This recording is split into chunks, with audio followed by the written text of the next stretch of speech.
Grandes gestas españolas. Con María Fidalgo Casares.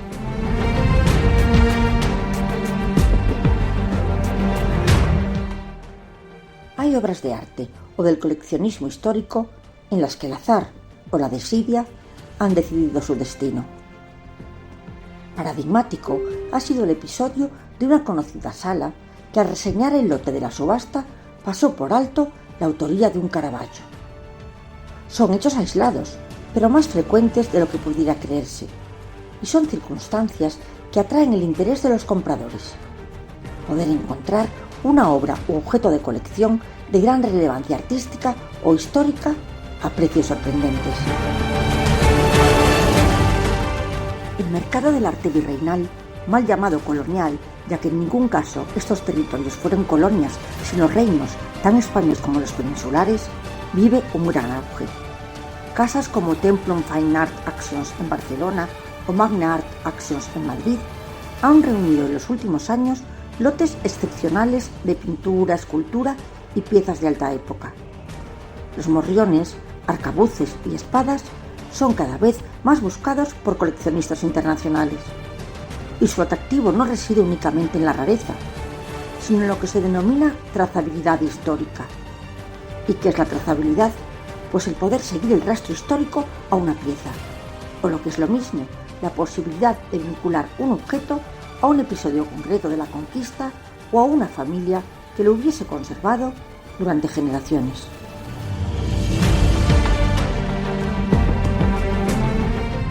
En el coleccionismo histórico se valora la magnificencia estética y la significación.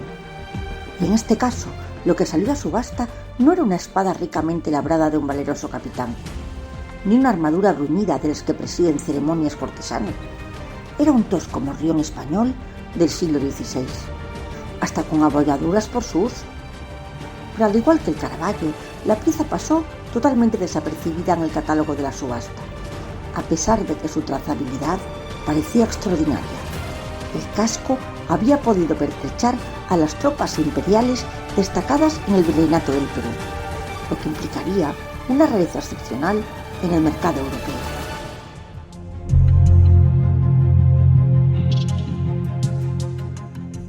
La palabra morrión procede de la palabra española morra, que significa corona en la cabeza, y fue un tipo de casco que coronaba las cabezas de los soldados de los siglos XVI y XVII. Pero su importancia ha trascendido lo militar para convertirse en un emblema cultural, iconográfico y patrimonial de la España del Imperio del Siglo de Oro, símbolo de identidad de los conquistadores españoles y la memoria colectiva de los tercios. Una imagen que paradójicamente se basa en los morriones de cresta que aparecen en los grabados holandeses de la Guerra de los 80 años y en los textos de la Leyenda Negra. El morrión nació en Castilla a comienzos del siglo XVI, como evolución del capacete medieval. Según David Nievas, experto en armas de la época, hasta finales del XVI convivían dos tipos, el de pico y el de cresta, al que se le atribuye un origen italiano, por ser Milán una de las principales armerías suministradoras de la monarquía española. El morrión, ejecutado en hierro forjado, ofrecía una defensa eficaz. Su alta cresta longitudinal en forma de media almendra hacía resbalar los golpes de espada, los proyectiles ligeros, y según Nievas daba mayor protección en golpes descendentes, tales como tajos de espada o moharras de picas. Los cascos redondeados también deflectaban los golpes, pero transmitían más la onda de choque, o lo que es lo mismo, la fuerza bruta del impacto, y podían provocar fracturas craneales con mayor profusión. Todos los cascos llevaban forro ventilado, de cuero con barboquejo, que era la sujeción con la barbilla, o de tela de lino intercambiable.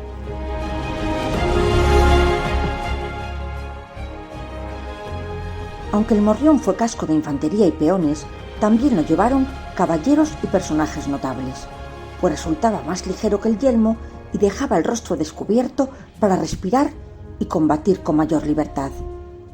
Poseía dos ventajas clave para la batalla: protegía y les permitía tener más visibilidad a la hora de controlar a la tropa. El morrión no fue exclusivo de España.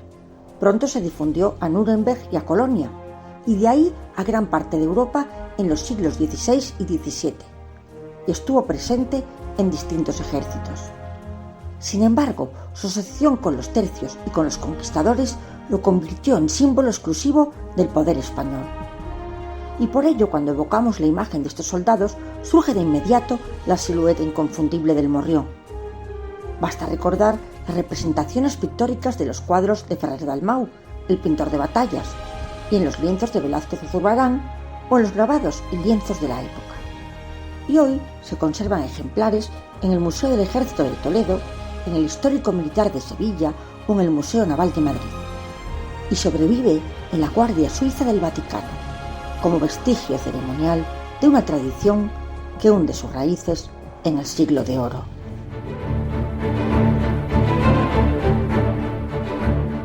El morrión que nos ocupa, al que llamaremos del soldado anónimo, procedía de la colección de arte de Miguel Iglesias, nacido en Cerendín en 1830 y muerto en Lima en 1909. Fue un militar y político peruano de Cajamarca, que ocupó la presidencia del Perú entre 1882 y 1885. Fue una época que se conoce como Gobierno Regenerador de la República Peruana, en la Guerra del Pacífico, un conflicto que enfrentó a Chile contra la alianza de Bolivia y Perú. En el legado político-militar de Iglesias destaca el Grito de Montán, un manifiesto en el que exhortó a firmar la paz con Chile.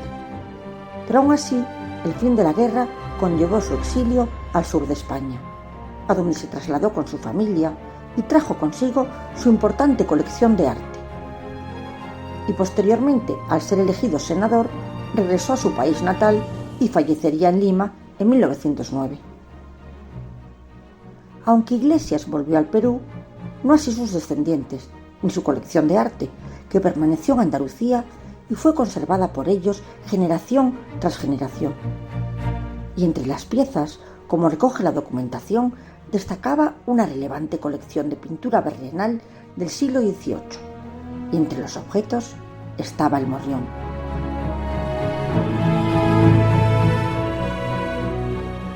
La trazabilidad de este casco está certificada. El casco presenta características que permiten vincularlo con las tropas de Francisco Pizarro en la conquista del Perú. Se trata de un morrión español muy tosco, según análisis del siglo XVI, de hierro forjado y por el diseño probablemente realizado en pequeños talleres de Huelva o Sevilla, destinados a surtir de equipos de protección a las tropas que embarcaban hacia América. Según Nievas, las armaduras hechas de esta manera se les llama de munición, porque se hacían en serie sin pulir ni acicalar y se transportaban en las bodegas de los barcos y por tierra, formando fajos de petos unos encima de otros. Y el forro se les colocaba en el destino, o se optaba por un gorro de armar, también llamado gorro acolchado. Este morrión posee 12 remaches en botón en la visera y una aguda inclinación. Está decorado con leve cordón en la cresta y bordes en la visera. Y en su interior, una tija de hierro reforzaba la unión entre ambas partes, un sistema propio de la fabricación española. Y en el cuenco se conservan aún trozos de cuero que sujetaban el barbuquejo y fijaban la cota de lino. Según acredita Jorge Llopis, la documentación procedente de la zona de Cajamarca, donde en 1532 se desarrolló la célebre batalla que culminó con el apresamiento del Inca Atahualpa y la incorporación del objeto a la colección de Iglesias, permiten atribuir este casco a un soldado de las tropas imperiales destacadas en el Virreinato del Perú.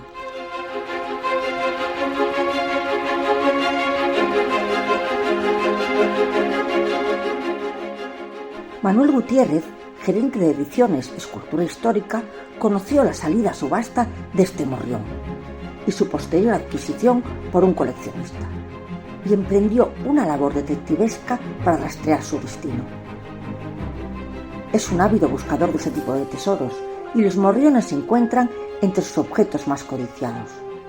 No en vano, localizó un ejemplar de las tropas imperiales en Alemania que hoy puede contemplarse como pieza estrella en el Museo Histórico Militar de Sevilla, cedida en depósito por un coleccionista particular. Finalmente, Gutiérrez, tras seguir distintas pistas falsas, ya que las salas de subastas mantienen la confidencialidad de sus clientes, pudo localizarlo. Estaba en manos de un anticuario milanés.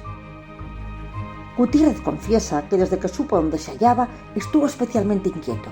Tenía que hacerme con ella como fuera, explicó al debate.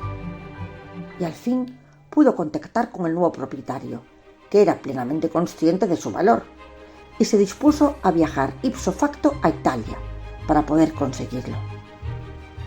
La operación, tras tiras y aflojas, pudo cerrarse, y con todos los papeles en regla, toda la documentación y certificación de su autenticidad, el morrión volvía a España y regresaba a manos de un especialista capaz de apreciar toda su trascendencia histórica. Para Manuel Gutiérrez, la satisfacción fue plena, y como él mismo afirma, lo ha sido en una doble vertiente. La procedencia de Cajamarca convierte esta pieza en un testimonio excepcional de la conquista del Perú. Y en la parte emocional, sobre todo, estoy orgulloso de haberlo devuelto a casa.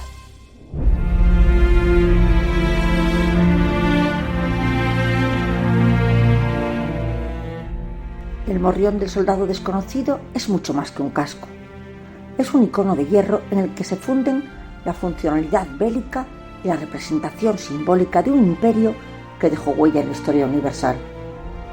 Este casco, sin filigranas ni ornamentos, no fue concebido para brillar en palacios, ni para figurar en retratos oficiales, sino para resistir el sol abrasador de las travesías, el filo de las espadas y el peso de las jornadas interminables con la muerte en cada esquina.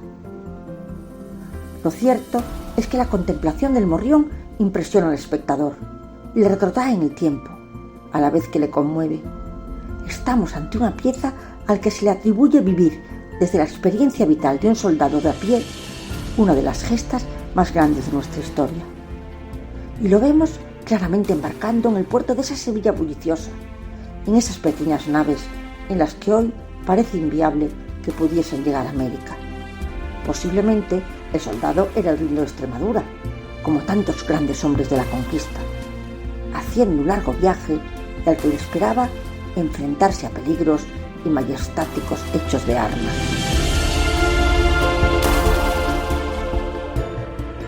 Las piezas históricas tienen un aura especial, mucho más allá de su valor crematístico. Los objetos de un gran conquistador, como la espada atribuida a Pizarro, evocan la epopeya de la conquista y se exhiben o deberían exhibirse como símbolos de poder y gloria. Y este morrión, aún vasto y lleno de golpes, atesora la misma dignidad, pero en este caso la del soldado anónimo, medida en sus cicatrices de hierro, y nos habla del sudor y el sacrificio de quienes nunca tuvieron nombre en las crónicas.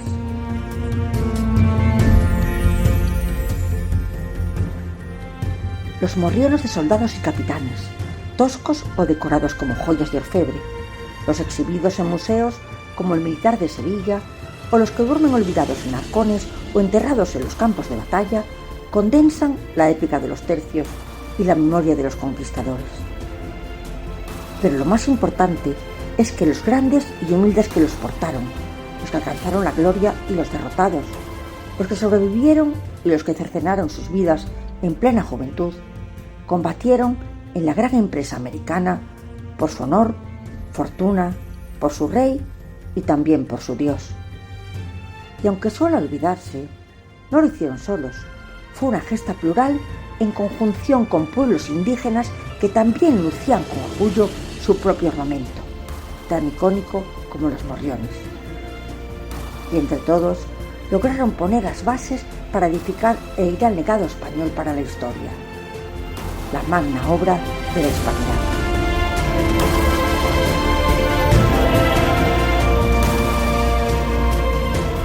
Grandes gestas españolas. Con María Fidalgo Casares.